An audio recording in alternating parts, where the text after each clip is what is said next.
Now we'll see how Maverick does in a search situation, finding my scented cotton ball versus a cotton ball that was scented by somebody else. I'll go ahead and put my scented cotton ball right here on this fence. And I'm going to put the other cotton ball over on this blueberry bush. I don't want to touch it, so I'm going to handle it from inside the bag.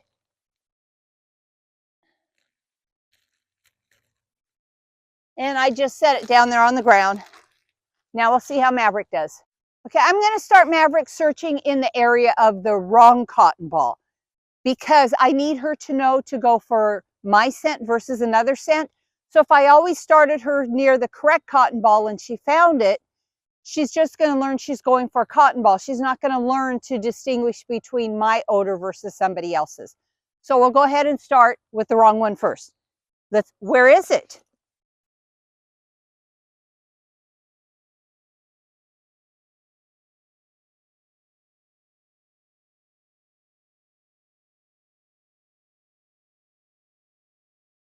So I had to pull her away from that one. She wanted to investigate it, but that one's not mine.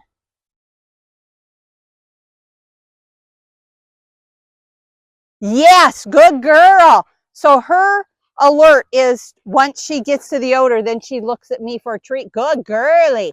That was absolutely perfect. So now I'm going to go ahead and hide them in a second location because I had to pull her away from that, which means good girl, she hasn't fully distinguished it's my odor versus the other odor. So let's go ahead and set them in a new hide. All right, I'm going to set up the two odors again. My cotton ball with odor, I'll just put it right underneath this wood. And the cotton ball that's scented by somebody else, we'll put it back here under the shovel. All right, now let's see how Maverick does. Again, I'm going to start her in the area with the incorrect odor because I want her to learn to avoid the wrong one and only target the correct one. Where is it?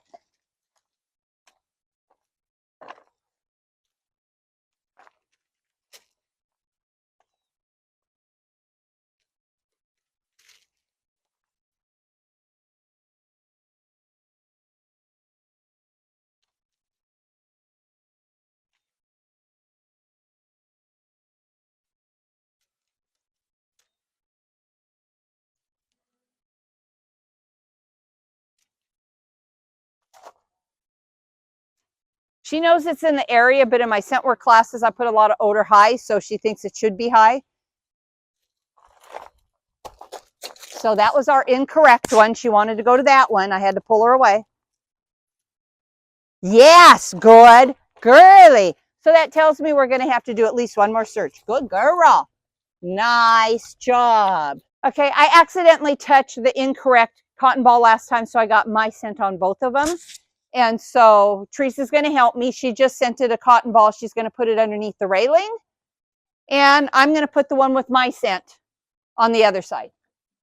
Now we'll go ahead and bring Maverick out and see how she does. This is our third search since I set him outside in different locations where Maverick actually has to search for the odor. So let's cross our fingers and hope that she gets it right. I'm still going to point her in the direction of the wrong one because I want her to know to avoid it. Where is it? Yes, good girly. So she found that one on her own. She went to it.